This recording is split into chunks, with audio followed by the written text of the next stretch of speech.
سنة من قد أرسلنا قبلك من رسلنا ولا تجد لسنتنا تحويلا أقم الصلاة لدلوك الشمس إلى غسق الليل وقرآن الفجر إن قرآن الفجر كان مشهودا ومن الليل فتهجد به نافلة لك عسى أن يبعثك ربك مقاما محمودا صدق الله المولانا العظيم وصدق رسوله النبي الكريم ما كان محمد أبا أحد من رجالكم ولكن رسول الله وخاتم النبيين وكان الله بكل شيء عليما إن الله وملائكته يصلون على النبي يا أيها الذين آمنوا صلوا عليه وسلموا تسليما اللهم صل على سيدنا مولانا محمد وعلى آل سيدنا مولانا محمد اللهم صل على سيدنا مولانا محمد وعلى آل سيدنا مولانا محمد इश्क़ महबूब खुदा जिस दिल में हासिल नहीं इश्क़ महबूब खुदा जिस दिल में हासिल नहीं लाखों मोमिन हो मगर ईमान में कामिल नहीं अल्लाहुम्मा सल्ली अला सय्यदिना मौलाना मुहम्मद وعلى آل سيدنا مولانا محمد اللهم صل على سيدنا مولانا محمد وعلى آل سيدنا مولانا محمد الحمد لله على ذلك الحمد لله سبحان الله وبحمده سبحان الله العظيم لا إله إلا الله وحده لا شريك له له الملك وله الحمد يحيي ويميت وهو على كل شيء قدير প্রশংসা প্রশস্তি সব আল্লাহ পাকের জন্য যিনি আমাদের স্রষ্টা যিনি আমাদের প্রতিপালক সাইয়্যিদুল মুরসালিন ইমামুল মুরসালিন রাহমাতুল লিল আলামিন জনাবে মুহাম্মদুর রাসূলুল্লাহ সাল্লাল্লাহু আলাইহি ওয়াসাল্লাম অন্যান্য নবী আলাইহিমুস সালাতু ওয়াস সালাম আসহাবে কিরাম রাদিয়াল্লাহু তাআলা আনহুম আজমাইন এবং আল্লাহ পাকের যত প্রিয় বান্দা বান্দীরা এই দুনিয়া ছেড়ে চলে গিয়েছেন প্রত্যেকের প্রতি অনাদি অনন্তকাল ধরে যাবতীয় প্রকারের উৎকৃষ্ট সালাত ও সালাম অবারিত ধারায় বর্ষিত হতে থাক সবাই বলুন আল্লাহুম্মা আমিন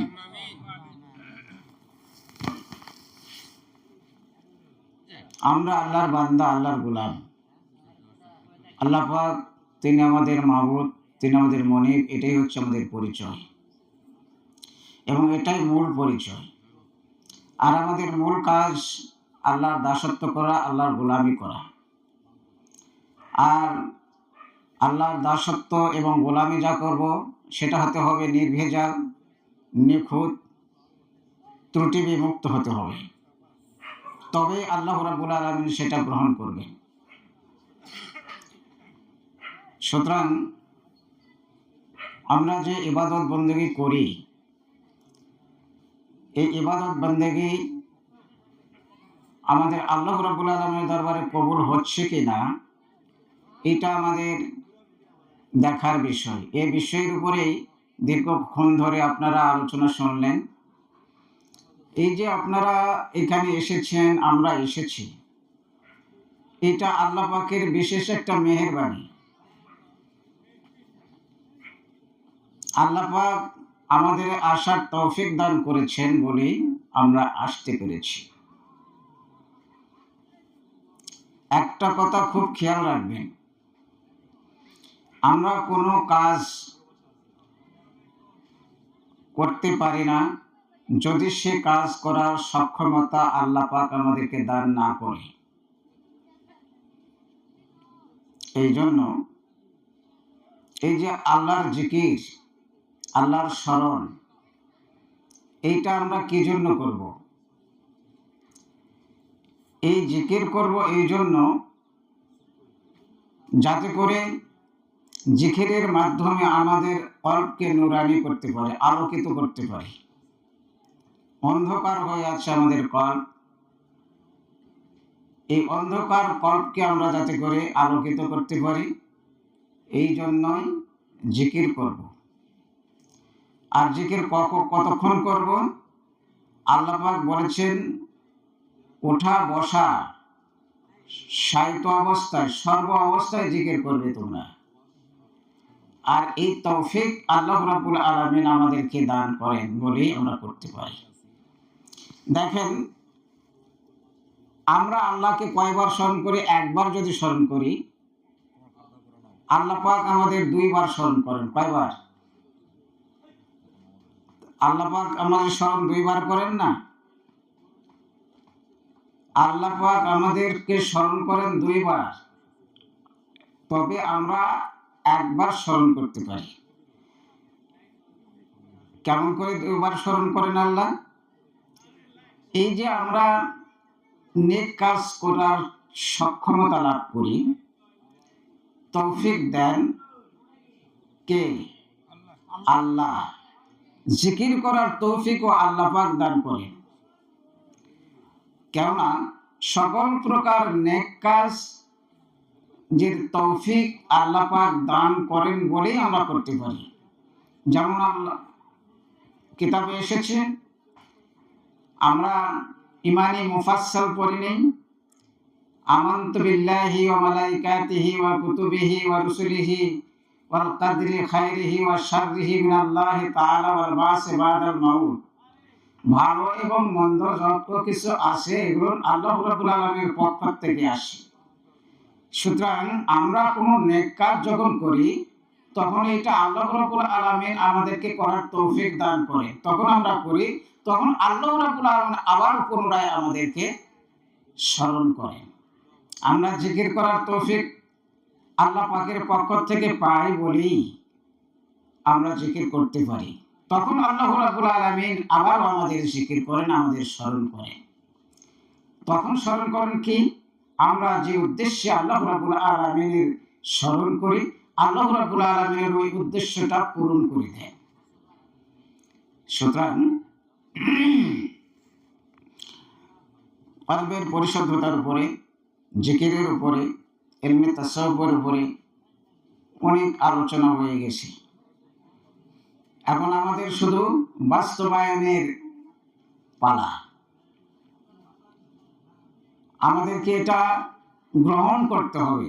যারা আমরা এখানে এসেছি, যারা আসতে পারেন নাই, বিভিন্ন জায়গায় বসে কথাগুলো শুনতেছেন, মাইকের আওয়াজ যত করে যাচ্ছে, সবারই আমাদের দায়িত্ব হচ্ছে আমাদের নিজেকে পরিশুদ্ধতা করা। নির্ভেজাল ইবাদত বন্দেগী তখন হবে যখন আমি নিজে নির্ভেজাল হব। এই কথা ঠিক না বেঠিক? আমি নিজে যদি ভেজাল হই তাহলে তো আমার দ্বারা নির্ভেজাল ইবাদত হবে না। যদি টক আমের গাছ লাগাই, ওইখান থেকে মিষ্টি আম তো পাওয়া যাবে না। কি কথা ঠিক না বেঠিক? তিতুল গাছ লাগালে ওইখানে আঙ্গুর ফল পাওয়া যাবে না। ঠিক আমরা নিজেকে যদি নির্ভেজাল তৈরি করতে না পারি, নির্ভেজালের বীজ বপন যদি না করতে না পারি, আমরা নির্ভেজাল ইবাদত বন্দেগী করতে পারবো না। এই জন্য আগে আমাদেরকে নিজেকে নির্ভেজাল হতে হবে, নিজেকে পবিত্র হতে হবে, তবেই আমরা পবিত্র, নির্ভেজাল, নিষ্কলুষ, ত্রুটি বিমুক্ত ইবাদত বন্দেগী করতে পারবো। আর তখন যদি আমরা অল্প ইবাদত করি, আল্লাহ রাব্বুল আলামিন সেটা আমাদের নাজাতের জন্য জরিয়া বানিয়ে দিবেন। আল্লাহ রাসূল বলেছেন, আখলিস দীনাক ইয়াকফিকা আমালাল কালিল। তুমি তোমার দিন ধর্ম যেটা পালন করবে সেটা ত্রুটি বিমুক্ত, খালেস, খাঁটি দিন ধর্ম পালন করবে। আর এটা যদি অল্প হয় তথাপিও তোমাদের নাজাতের জন্য যথেষ্ট হয়ে যাবে। প্রিয় হাজিরিন, এই জন্য আমাদের নিজেদেরকে আগে পবিত্র হতে হবে। প্রত্যেকের জন্য কলবে সালিম অর্জন করা ফরজ। কলবে সালিম পর্যন্ত পৌঁছা সবার জন্য ফরজ। এই পর্যন্ত যখন আপনি পৌঁছবেন তখন আপনি আল্লাহর ওলি হয়ে যাবেন। কেননা কলবে সালিম যারা করতে পারবে, এই কলবে সালিম ওয়ালা লোক, সে কোনোদিন অন্যায় করতে পারবে না, পাপাচারে লিপ্ত হতে পারবে না এবং শরীয়ত বিরোধী কোনো কাজে লিপ্ত হতে পারবে না। কেননা এই কলবে সালিমের এমন একটা পাওয়ার আছে, এই পাওয়ারে আপনার কাল্ব সহ সমস্ত আভ্যন্তরীণ জগৎটা আলোকিত হয়ে যায়। তখন আপনার সত্য এবং মিথ্যার পার্থক্য করার যোগ্যতা তৈরি হয়ে যায়। এই জন্য এটা ফরজে আইন। তাফসীরে মাজহারিতে আল্লামা সানাউল্লাহ পানিপথী রাহমাতুল্লাহি আলাইহি সূরা তাওবার 119 নম্বর আয়াতের ব্যাখ্যায় বলেছেন, আম্মাল ইলমু লাদুনি আল্লাযী ইউসাম্মুনা আহলুহা বিসুফিয়াতিল কিরামি ফাহুয়া ফারদুন আইনুন। ইলমে লাদুন্নি, সুফিয়ানে কিরাম যে ইলমের পারদর্শী, যে ইলমকে ইলমে তাসাউফ বলা হয়, এই ইলম অর্জন করা প্রত্যেকের জন্য ফরজে আইন। কেন? লিআন্না মিন সামারাতিহা তাসফিয়াতুল কলবি আন ইশতিগালি বিগাইরিল্লাহি তাআলা। এই ইলমের প্রভাবে, এই ইলমের তাসিরে তার এমন একটা যোগ্যতা লাভ হয় যার কারণে সে দুনিয়ার যাবতীয় প্রকারের মহব্বত থেকে অন্তরকে ছিন্ন করে আল্লাহর মহব্বতের দিকে ধাবিত হয়ে যায়। জোরে বলুন সুবহানাল্লাহ। এই জন্য এতটুকু অর্জন করায় প্রত্যেক মুসলমানের জন্য ফরজে আইন। আর দ্বিতীয়টা কি হয়? ওয়াইত্তিসাফুহা দায়মান হাজির ওয়া নাজির। আল্লাহ পাককে সর্বদাই সে নিজের সামনে দেখার একটা যোগ্যতা লাভ হয়। আল্লাহ পাক সবার কাছে আছে না? আছে। কিন্তু এই থাকার যে জ্ঞান, এইটা আমাদের হাক্কুল ইয়াকিন, ইলমুল ইয়াকিন, এটা অর্জিত হয়নি। এই ইলম যখন অর্জন হবে তখন আপনার আমার হাক্কুল ইয়াকিন হবে। তখন আমি এইরকম ভাবে একটা উপমা দিতে পারি যে যেমন আমি কোনো লোকের কাজ করছি, ওই গৃহস্থ বা ওই মালিক যদি আমার কাছে বসে থাকে তাহলে ওই কাজে কোনো ফাঁকি দেওয়া সম্ভব হবে? সম্ভব হবে? ঠিক অনুরূপ ভাবে যখন আপনার আল্লাহ পাককে হাজির নাজির জানার যোগ্যতা লাভ হবে হাক্কুন, প্রকৃতভাবেই, তখন আপনি বুঝতে পারবেন যে আমার সামনে আমার মাওলা আমার সব কাজ তিনি দেখছেন, এখনই দেখছেন। সুতরাং আমি তার কাজে কোনো ফাঁকি দিতে পারবো না, তার সামনে কোনো অন্যায় করতে পারবো না, তার নির্দেশের খেলাফ কোনো কাজ করতে পারবো না। এই যোগ্যতাটা লাভ হবে। ওয়া তাসকিয়াতুন নাফসি আন রাযাইলিল আখলাক, আর আরেকটা যোগ্যতা অর্জন হবে, সেটা হচ্ছে নফসকে পবিত্র করবে এই ইলমের প্রভাবে। তাসকিয়ায়ে নফস, এই তাসকিয়ায়ে নফসের প্রভাবে তার কি হবে? পবিত্র হয়ে যাবে নফসটা মিনাল আজব, অর্থাৎ হাম বড়ায় আমি একটা বিশেষ কিছু, আমি একটা কিছু, এইরকম নিজেকে বড় মনে করা, বড় মানুষকে আমাকে একজন মনে ভাবুক, মানুষ আমাকে একটু বড় মনে করুক, জ্ঞানী মনে করুক, নামাজি মনে করুক, বিরাট বক্তা মনে করুক, একজন বড় আলিম মনে করুক, এইরকম যে একটা ধারণা, এটাকে বলা হয় উজ। এই ধারণা, এইরকম একটা যে বদ একটা ধারণা, এইটা অন্তর থেকে দূর হয়ে যাবে। তখন সে কি হয়ে যাবে? আল্লাহ ওয়ালা হয়ে যাবে। এইরকম ভাবে উজ, কেবল, অহংকার, যেগুলো শয়তানের গুণ, শয়তান এই অহংকারের জন্য, হামবড়াইয়ের জন্য আল্লাহ রাব্বুল আলামিনের কাছ থেকে বিতাড়িত হয়েছে, অভিশপ্ত হয়েছে। আল্লাহ রাব্বুল আলামিন তাকে তাড়িয়ে দিয়েছেন। কি কথা ঠিক না ঠিক? ঠিক এইরকম গুণ যদি আমার ভিতরে থাকে, আল্লাহর রহমত থেকে আমরাও দূরে সরে চলে যাব। ওই বদ গুণগুলো এই ইলমের প্রভাবে আমার অন্তর থেকে দূর হয়ে যাবে। তখন একজন মানুষ হয়ে যাবে, একজন মুমিন হয়ে যাবে, কামেল মুমিন। কি হয়ে যাবে? কামেল মুমিন হয়ে যাবে। আর কামেল মুমিন যখন হবে, আল্লাহ পাক তখন তাকে নিজের বন্ধু হিসাবে গ্রহণ করবে, নিজে তার অভিভাবক হয়ে যাবে। জোরে বলুন সুবহানাল্লাহ। আল্লাহু ওয়ালিউল্লাযিনা আমানু, আল্লাহ রাব্বুল আলামিন ঈমানদারদের বন্ধু, ঈমানদারদের অভিভাবক। এটা কোন ঈমানদার? যে কামেল ঈমানদার। এই কামেল ঈমানদার আল্লাহ রাব্বুল আলামিনের প্রিয়জন হয়ে যায়, আল্লাহর প্রিয় পাত্র হয়ে যায়, আল্লাহর বন্ধু হয়ে যায়। তখন আল্লাহ রাব্বুল আলামিন তাকে যাবতীয় প্রকারের অন্ধকার এবং ধ্বংসাত্মক পথ থেকে তাকে নিজেই রক্ষা করেন। জোরে বলেন সুবহানাল্লাহ। ইখরিজুহুম মিনাজ যুলুমাতি ইলান নূর, তাকে অন্ধকার পথ থেকে নূরের দিকে নিয়ে যায় আল্লাহ রাব্বুল আলামিন নিজ রহমতে, নিজ ফয়েজ ও বরকতের মাধ্যমে। সুতরাং তখন হয়ে যায় ওই লোকটা আল্লাহর ওলি। এই আল্লাহর ওলিদের জন্যই কামেল ওলি, মুকাম্মেল না। কামেল ওলিরও দাম কত জানেন? এই কামেল ওলিগুলো যতদিন পৃথিবীতে থাকবে, ততদিন আল্লাহ রাব্বুল আলামিনের বরকত রহমত বর্ষিত হতে থাকবে। জোরে বলুন সুবহান। কামেল মুমিন কেমন হয়ে যাবে? কেমন করে হয়ে যাবে? আল্লাহ রাব্বুল আলামিন বলেন, ওয়ালাউ আন্না আহলাল কুরা আমানু ওয়াত্তাকাউ লাফাতাহনা আলাইহিম বারাকাতিম মিনাস সামাওয়াতি ওয়াল আরদ।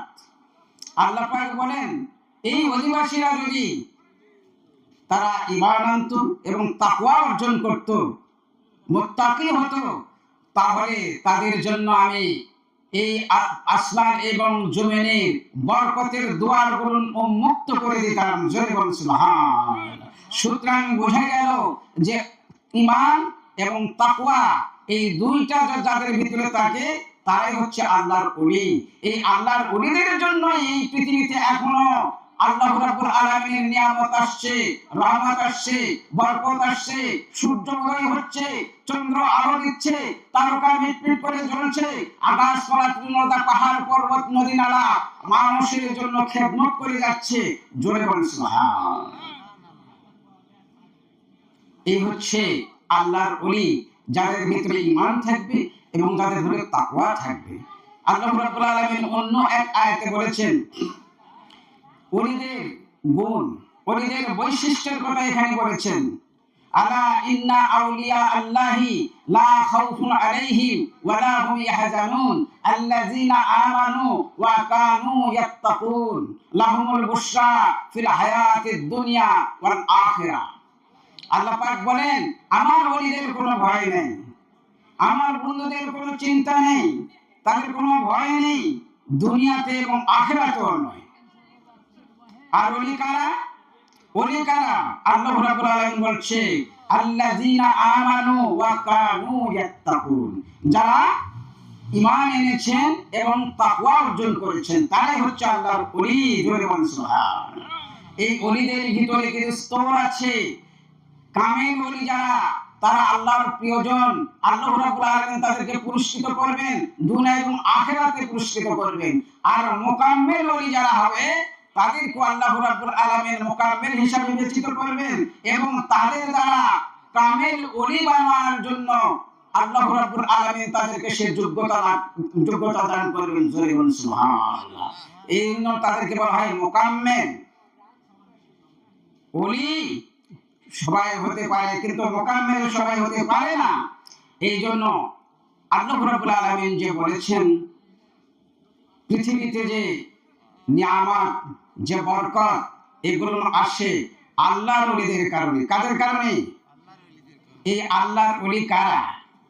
আমাদের কাছে যারা পীর মাশেক নামে পরিচিত, আমাদের কাছে যারা পীর মাশেক নামে পরিচিত, আল্লাহর ওলি যারা ওলি হিসাবে যারা স্বীকৃতি লাভ করেছেন, তারা হচ্ছে আব্দুল কাদের জিলানী রাহমাতুল্লাহি আলাইহি, হযরত খাজা মুঈনুদ্দিন চিশতি সঞ্জিরি আজমিরি রাহমাতুল্লাহি আলাইহি, শাহজালাল ইয়ামিনী রাহমাতুল্লাহি আলাইহি, শাহ ফরান রাহমাতুল্লাহি আলাইহি,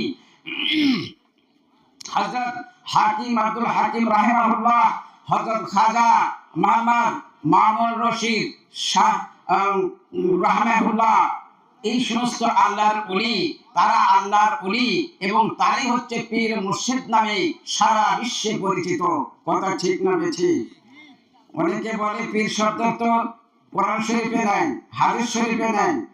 পীর শব্দ নাই, কোরআন শরীফে হাদিস শরীফে পীর শব্দ নেই, কিন্তু আছে কি মুর্শিদ, আছে কি মুর্শিদ, আছে কি আউলিয়া, আছে কি সাদেকিন। এই সাদেকিন যাদেরকে বলা হয়, পীর তাদেরকে বলা হয়। আউলিয়া যাদেরকে বলা হয়, পীর তাদেরকে বলা হয়। মুর্শিদ যাদেরকে বলা হয়, তাদেরকে পীর বলা হয়। নামাজ যাকে বলা হয়, তাকে সালাত বলা হয়। রোজা যাকে বলা হয়, তাকে সাওম বলা হয়। কি কথা বুঝাতে পারলাম? রোজাকে যেমন অস্বীকার করা যাবে না, নামাজকে যেমন অস্বীকার করা যাবে না, পীর মাশায়েখকে অস্বীকার করা যাবে না। তাহলে একদিকে মানা হবে আর একদিকে মানা হবে না। আর এইরকম ইমানদারকে মুনাফিক বলা হবে। পিয়ারে হাজারিন, এই যে এর উপরেই, তাসকিয়ার উপরেই আমি একটা বই লিখেছি, ছোট্ট একটি বই, তাসকিয়া নাম, 40 টাকা করে দাম, আপনারা নেবেন। এই ছোট্ট বইয়ের ভিতরে অনেক দলিল আদিল্লা দ্বারা তাসকিয়া কেন করতে হবে, কিভাবে করা যাবে, কেমন করে তাসকিয়া লাভ করা যাবে, কেন প্রয়োজন এবং এর দ্বারা কি উপকার লাভ করা যাবে, এই বিষয়ের উপরে এই বইয়ের ভিতরে সংক্ষিপ্তভাবে বিবরণ দেওয়া আছে। আপনারা নিজেরা পড়বেন, অপরকে পড়াবেন। এই জন্য আমি বলছি এই বইটা আপনারা নেবেন। তাসকিয়ার এত প্রয়োজন, তাসকিয়ার অভাবেই আজকে আমরা গোটা সমাজ, মুসলিম সমাজ আজ অধঃপতনের দিকে চলে যাচ্ছে। কেননা তাসকিয়া না থাকার কারণে আজ মুসলমানদের দ্বারা যে অপকর্ম হচ্ছে, মুসলমানদের যারা শরীয়ত বিরোধী যে কাজ হচ্ছে, এই কারণেই আমরা যে নিয়ামত পাওয়ার কথা, যে রাষ্ট্রীয় ক্ষমতা পাওয়ার কথা, যে শক্তি পাওয়ার কথা, এগুলো মুসলমানরা পাচ্ছে না, বঞ্চিত হয়ে যাচ্ছে। মুসলমানরা প্রকৃত বিষয় থেকে দূরে সরে যাচ্ছে, যারা এই প্রকৃত বিষয় থেকে দূরে সরে যাচ্ছে তারাই আজ বলতেছে যেখানে প্রকৃত তাসকিয়া পাওয়া যাবে, যেখানে প্রকৃত মুসলমান হওয়া যাবে, এই বিষয় থেকে মুসলমানদেরকে সরিয়ে দিতে যাচ্ছে। আর তারাই আজকে ইসলাম প্রতিষ্ঠার আন্দোলন আর স্লোগান দিচ্ছে। এটা বড় দুঃখজনক বিষয়। তাই আমি বলছি, তাসদীদ ওয়া ইহইয়া দ্বীন নামক একটা কিতাবে লেখা আছে, যে কিতাবে লিখে হচ্ছে মওদুদী, লিখেছে কি যে পীর মুর্শিদ থেকে, পীর শব্দ থেকে মুসলমানদেরকে এমনি ভাবে দূরে রাখতে হবে যেমনি ভাবে ডায়াবেটিস রোগীকে চিনির থেকে দূরে রাখা হয়। বড় নাউজুবিল্লাহ। মুসলমানদেরকে ভালোর দিকে আহ্বান করলো না মন্দের দিকে, কল্যাণের দিকে না অকল্যাণের দিকে? যাদের সাহাবত, আউলিয়া কেরামের সাহাবত মুসলমানদের কল্যাণের কারণ, দুনিয়া এবং আখিরাতের কল্যাণের কারণ, যাদের সাহাবত ইখতিয়ার করে এই পাঁচ ভারত উপমহাদেশের লক্ষ লক্ষ মূর্তি পূজক, অগ্নি উপাসক, বৌদ্ধ ধর্মের লোকেরা ইসলামের আলো পেয়েছে, যাদের কুরবানি, যাদের ত্যাগ তিতিক্ষায় এই সমস্ত আউলিয়া কেরামদেরকে, পীর মাশায়েখদেরকে যারা আজ কলঙ্কিত করছে, যারা অপমানিত করছে, যাদের মাজারকে তারা ভেঙে দিয়ে চূর্ণ বিচ্ছিন্ন করার পায়তারা করছে, এই সমস্ত লোকের মুখে ইসলাম প্রতিষ্ঠার কথা মানায় না। কি কথা ঠিক না বেঠিক? আপনারা জানেন এই আউলিয়া কেরামরা কি কুরবানি, কি ত্যাগ স্বীকার করেছেন? আমরা তো দেখিনি। ইতিহাস সাক্ষ্য দেয় এই পাক ভারত মহাদেশে মুসলমান ছিল না, না ছিল, মুসলমান ছিল না, কিন্তু এই আউলিয়া কেরামরা এসে এই মূর্তি পূজক, অগ্নি উপাসক এবং বৌদ্ধ ধর্মাবলম্বী বিভিন্ন অমুসলিমদেরকে তারা মুসলমান বানিয়ে তাদের অন্তরে ইসলামের আলো, ইসলামের নূর জ্বালিয়ে দিয়েছেন। কথা ঠিক না বেঠিক? সুতরাং আমাদেরকে সতর্ক হতে হবে তাদের জন্য, তাদের সম্পর্কে যারা এই আউলিয়া কেরামদের পথ থেকে, পীর মাশায়েখদের পথ থেকে, যারা ইলমে তাসাউফের পথ থেকে মানুষদেরকে দূরে সরে রাখতে চায়, এদেরকে চিহ্নিত করতে হবে। ওনারা জানেন একটি ইলমে তাসাউফ যারা শিক্ষা দেয় তারাই হচ্ছে পীর মাশায়েখ, তাদের জায়গা হচ্ছে খানকা। এই পীর মাশায়েখ বুজুর্গানে দিনরা কি শিক্ষা দেয়? একজন মানুষের অন্তরকে পরিচ্ছন্নতা, পরিষ্কার করার শিক্ষা দেয়। যে পবিত্র অন্তর, পবিত্রের উপরে একজন মানুষ ভালো এবং মন্দ হওয়া নির্ভর করে। রাসূল আকরাম সাল্লাল্লাহু আলাইহি ওয়াসাল্লাম ইরশাদ করেছেন, আলা ইন্না ফিল জাসাদি লামুদ্দা ইযা সাল্লাত সাল্লাহাল জাসাদু কুল্লুহু ইযা ফাসাদাত ফাসাদাল জাসাদু কুল্লুহু আলা ওয়া হিয়াল কলব। সাবধান, সতর্ক থেকো তোমরা। তোমাদের মানুষের দেহের ভিতরে এক টুকরা গোশত আছে, এই গোশতের টুকরাটা যদি ভালো হয়ে যায় ওই মানুষের গোটা দেহটাই ভালো হয়ে যাবে। আর এই গোশতের টুকরা যদি খারাপ হয়ে যায় ওই মানুষের গোটা দেহটাই খারাপ হয়ে যাবে। ওই মানুষের কোন দেহের কোন অঙ্গ দ্বারা ভালো কোনো কাজ হবে না। আর যদি ভালো হয়ে যায় ওই অঙ্গ, তাহলে ওই মানুষের দ্বারা খারাপ অঙ্গের কোন অঙ্গ দ্বারা খারাপ কোনো কাজ সংঘটিত হবে না। এইরকম মানুষ যে পরিবারে থাকবে সেই পরিবার ভালো হবে। এই রকম মানুষ যে সমাজে থাকবে ওই সমাজের মানুষরা, ওই সমাজের মানুষের দ্বারা সমাজে শান্তি প্রতিষ্ঠিত হবে।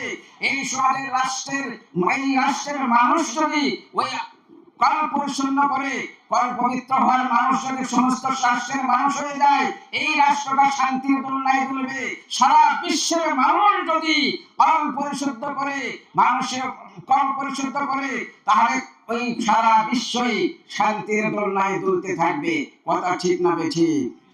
কেননা মানুষ নিয়ে পরিবার, সমাজ এবং রাষ্ট্র।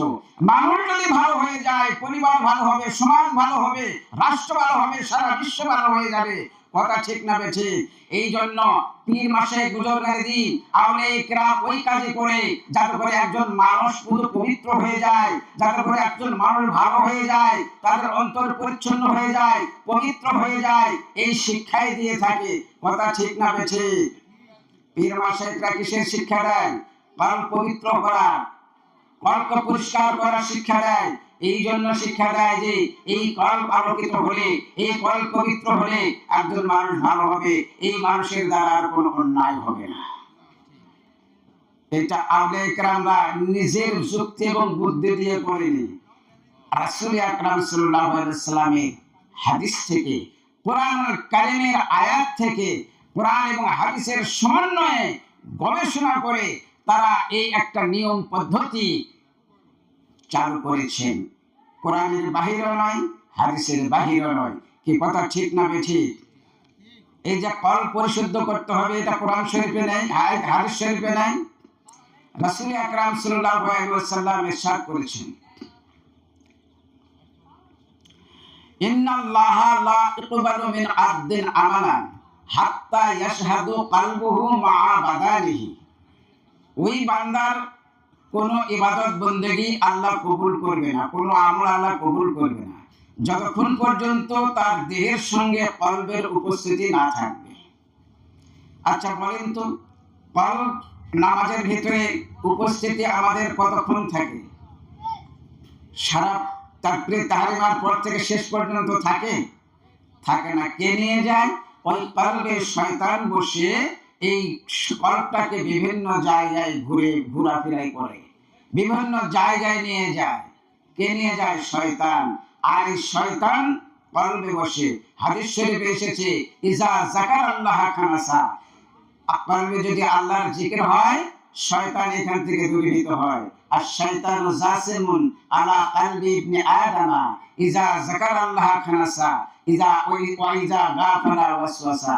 বনি আদমের কলবের ভিতরে শয়তান হাঁটু গেড়ে বসে থাকে, আর যখন এই কলবে আল্লাহর জিকির হয়, শয়তান আর এখানে বসতে পারে না। আর তখন ওই মানুষটা ভালো হয়ে যায়, তখন ওই মানুষের দ্বারা খারাপ আর কোনো কাজ হয় না। আর যদি কলবটা গাফিল হয়ে যায়, অমনোযোগী হয়ে যায়, শয়তান এখানে বসে তখন আবার ওয়াসওয়াসা দিয়ে মানুষকে অন্যায় এবং পাপাচারে লিপ্ত করে দেয়। কথা ঠিক না ঠিক? কথাকার রাসূল আকরাম সাল্লাল্লাহু আলাইহি ওয়াসাল্লামের কথা। এই জন্য ওই কলবটাকে মানুষে বলে, আমরা কলবের কথা এত বলি কেন? আর কলব তো আসল।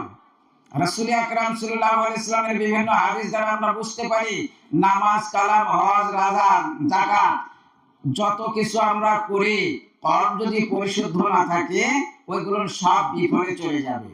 কেননা কলব অপরিশুদ্ধ থাকলে আমার নিয়ত অপরিশুদ্ধ হবে, আমার উদ্দেশ্য অপরিশুদ্ধ হবে, নিয়ত ভালো হবে না। এই জন্য নিয়ত যদি ভালো না হয়, কোনো আমল যতই বড় আমল করি না কেন, নামাজ যতই পড়ি না কেন, তাহাজ্জুদ যতই পড়ি না কেন, রোজা যতই রাখি না কেন, হজ যতই করি না কেন, যদি আমাদের নিয়তের ভিতর ত্রুটি বিচ্যুতি থাকে, তাহলে এগুলো কবুল হবে না। কেন? ইন্নামাল আমালু বিন্নিয়াত। নিয়তের উপরে প্রত্যেক আমলের সওয়াব নির্ভর করে। নিয়ত ভালো হলে ভালো হবে, নিয়ত খারাপ হলে এগুলো যাও খারাপ হয়ে যাবে। আমাদের প্রাণপ্রিয় মুর্শিদ একটা উদাহরণ দিতেন। একজন মানুষ জাকাত দিবেন, জাকাত দেওয়ার জন্য 1 লক্ষ টাকা বের করে নিয়েছে। ভালো করে মনোযোগ করে শুনেন, মনোযোগ সহকারে। জাকাত দেওয়ার জন্য 1 লক্ষ টাকা বের করে নিয়ে গেছে। এখন ও মনে মনে চিন্তা করতেছে, কেউ জানে না, মনে মনে চিন্তা করতেছে যে আমি তো ইলেকশনে দাঁড়াবো চেয়ারম্যান পদে, আগামী তো ওই মহল্লাতে আমার ভোটের সংখ্যা কম, আমি যাই ওদেরকে জাকাতের টাকাটা দিয়ে আসি, তাহলে ভোট পাওয়া যাবে। এই নিয়তে 1 লক্ষ টাকা সব দিয়ে চলে আসলো। সব বলেন তো, এই যে নিয়তে টাকা দিল, এর একটা সওয়াব হবে? হবে না। কিয়ামতের ময়দানে আল্লাহ রাব্বুল আলামিন ওকে বলবে, বান্দা তুমি তো চেয়ারম্যান পদে দাঁড়াবে, ভোট পাওয়ার জন্য দিছো, আর ভোট পেয়েছো, তুমি যা চেয়েছো তা পেয়েছো, তুমি যাও জাহান্নামে, আমার কাছে পাওয়ার তোমার কোনো কিছু নেই। বলুন তো, 1 লক্ষ টাকা বা 2 লক্ষ টাকা কেন, কোটি কোটি টাকা যদি এরকম নিয়তে ব্যয় করে, কোনো কাজ হবে না। এইরকম হজ করে আসছে, লোকে আমাকে হাজি বলো, এইরকম লোকে আমাকে হাজি বলো, আলহাজ না লিখলে অনেকের মন খারাপ হয়ে যায়। আলহাজ অমুক, আলহাজ অমুক, এটা যদি না লিখে অনেকের মন খারাপ হয়ে যায়, আমার নামের আগে আলহাজটা লিখলো না। কি কথা ঠিক না বেশি? আমি আলহাজ কি নামাজি বলে না? নামাজ তো অনেকে বলে, নামাজের মুসল্লির আগে যদি বলে মুসল্লি আব্দুর রহমান, এরকম কেউ লেখে নাকি? লেখে, আলহাজ লেখে। কারণ ওটার একটা বৈশিষ্ট্য আছে। মুসল্লি আব্দুর রহমান, আব্দুল করিম, আব্দুল সাত্তার এগুলো লিখবে না। সুতরাং নিয়ত খারাপ হলে আমার আমল যতই বেশি হোক না কেন, যত বড়ই হোক না কেন, যত ভালোই হোক না কেন, এই নিয়তের উপর নির্ভর করে সব আমলগুলো বিনষ্ট হয়ে যাবে। আর আমার আমল যদি কমা হয়, খালিস নিয়তে যদি আল্লাহকে সন্তুষ্টির উদ্দেশ্যে যদি করি, এই আমল আমার নাজাতের জন্য যথেষ্ট হয়ে যাবে। সুতরাং এই ইলম শিক্ষা করতে হবে আমাদের সবাইকে। এটা হচ্ছে ফরজে আইন, এটা হচ্ছে ফরজে আইন। কতটুকু ইলম অর্জন করা ফরজে আইন, যতটুকু ইলম অর্জন করলে আমার ফরজ ইবাদত বন্দেগী গুলো খালিস হবে, এতটুকু কলবি ইলম অর্জন করা ফরজে আইন। যতটুকু ইলম অর্জন করলে আমার শরীয়তের বিধান বাহ্যিক শরীয়তের মাসলা অনুযায়ী করতে পারবো, ফরজ ইবাদত বন্দেগী করতে পারবো, শরীয়তের বাহ্যিক ইলম অতটুকু অর্জন করা আমার জন্য, প্রত্যেক মুসলমানের জন্য ফরজে আইন। সুতরাং এই দুই প্রকার ইলম আমাদের অর্জন করতে হবে। আর দুই প্রকার ইলম অর্জন করার কথা এটা পীর মাশায়েখের বানানো নয়। হাদিস শরীফে এসেছে তালাবুল ইলমি ফারিদাতুন আলা কুল্লি মুসলিম ওয়া ফি riwayatin মুসলিমা, প্রত্যেক মুসলমানের উপরে দ্বীনি ইলম শিক্ষা করা ফরজ, মুসলমান নর এবং নারীর উপরে। আর হাদিস শরীফে এও আসছে আল ইলমু ইলমানি ফাল ইলমু সাবিতুন ফিল লিসান ফাযাকা হুজ্জাতুল্লাহ, আল ইলমু সাবিতুন ফিল কলব ওয়া হুয়া ইলমুন নাফি ওয়াল ইলমু সাবিতুন ফিল লিসান ফাযাকা হুজ্জাতুল্লাহি আলা ইবনে আদম। এক প্রকার ইলম কলবের সঙ্গে সম্পৃক্ত থাকে, আর এটাই হচ্ছে বান্দার জন্য উপকারী ইলম। আর দ্বিতীয় প্রকার ইলম জবানের সঙ্গে সম্পৃক্ত, এটা আল্লাহর পক্ষ থেকে বান্দার বিরুদ্ধে দলিল। সুতরাং এই দুই প্রকার ইলমের যে আমরা হাদিস পেলাম, এই জন্য দুই প্রকার ইলম অর্জন করাই আমাদের জন্য ফরজে আইন। এর প্রসঙ্গে আমাদের সম্মানিত ইমাম মালিক রাহিমাহুল্লাহ, তার সম্মানিত ইমাম মালিক রাহিমাহুল্লাহ উনি বলেছেন, মান তাফাক্কাহা ওয়া লাম ইয়াতাসাওয়াব ফাতাজান্দাকা ফাতাফাসসাকা ওয়া মান তাফাক্কাহা লাম ইয়াতাসাওয়াবা ফাতাফাসসাকা ওয়া মান জামা বাইনাহুমা ফাতাহাক্কাকা। যে ব্যক্তি ইলমে শরীয়ত অর্জন করলো কিন্তু ইলমে তাসাউফ অর্জন করলো না, সে সে ফাসিক। আর যে ব্যক্তি ইলমে তাসাউফ অর্জন করলো, ইলমে শরীয়তকে অস্বীকার করলো, এই ব্যক্তি জিন্দিক। ওয়া মান জামা বাইনাহুমা ফাতাহাক্কাকা, আর যে ব্যক্তি উভয় ইলম অর্জন করেছে সেই হচ্ছে মুহাক্কিক, সেই হচ্ছে মুহাক্কিক। আর এই আলিমকেই বলা হয় সুফিয়ানে কেরাম নামে অভিহিত করা হয়। এই ইলম পাওয়া যায়, শরীয়তের এই ইলম পাওয়া যায় সুফিয়ানে কেরামদের কাছে, পীর মাশায়েখদের কাছে। শরীয়তের বাহ্যিক ইলম পাওয়া যায় মাদ্রাসায় এবং একজন ইমামের কাছে, আর বাহ্যিক আলেমের কাছে পাওয়া যায়। আর এই শরীয়তের দ্বিতীয় কলবি ইলম পাওয়া যাবে একজন পীর মাশায়েখের কাছে, খানকা শরীফে। তাদের সঙ্গে যোগাযোগ রাখতে হবে।